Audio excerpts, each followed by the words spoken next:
Welcome back at noon. Lisa Briggs with the Bruce Company is here to answer those plant and garden questions. Remember, you can email them to tips@channel3000.com. Happy spring, question mark? Yeah, right? March came in like a lamb. Yeah, it really did. Is it kind of, I think people are questioning, right? The smallest, most gentle lamb ever. Yes, people have questions, and they want stuff. They're ready. I think we're getting that itch. The stuff is not ready, but yes, we're all very itchy. Yes. What do you have here in front of us? So this is Phalaenopsis, a moth orchid. These are really popular blooming house plants, but this one is new. It's got variegated foliage. Usually they're just, these petals are just sort of a nice deep green, but this little yellow gold edge on it is kind of nifty. I like that, especially for March, St. Patrick's Day. There you go. It's getting the colors in there. Kind of Packer colors. Yeah, kind of the Packer colors in there as well. With it, just ignore the pink. All right, so as we mentioned, people, they have the itch. We got a lot of questions today, so we're going to get right to it here. Pat asks, how do I get my house mum plant to rebloom?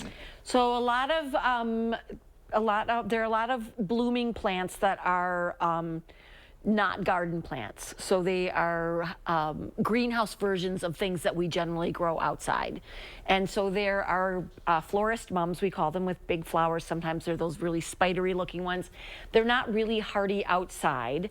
To get them to bloom inside, though, you're gonna wanna make sure that they have really high light, and I would definitely get some bloom boosting fertilizer, and that might get some more buds to go.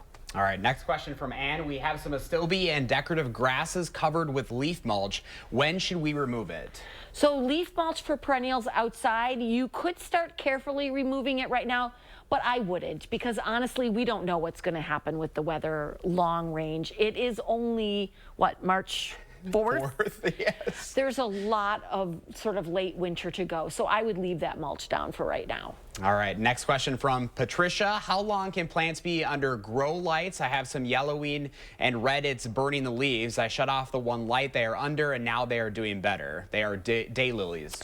So I would put those daylilies outside during the day. They are really hardy and easy to grow outside, and then they'll do much better with the even light that's outside. All right. So on a nice day like today, put them outside. At night, if it's going to be below 40, then you could move them back in for the night. But I didn't see the temps tonight, but daylilies can take a lot of cold.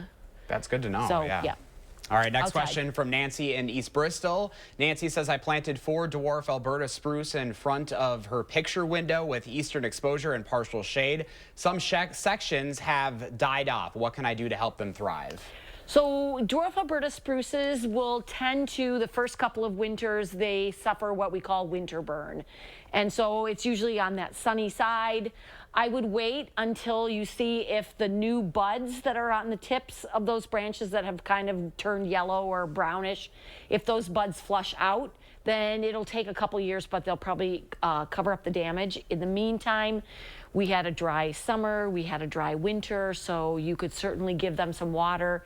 Make sure that you irrigate them well all summer long. All right. Good soak once a week till the ground freezes. People are ready. People are ready. What do they call this, like Fool Spring or Spring of Deception? I saw a list, somebody had a whole list of like the 12 springs. Yes. We know winter's not done. Winter is not done. I wish I could say that it was, but I don't think that it is. Lisa, thank you as always. We appreciate it.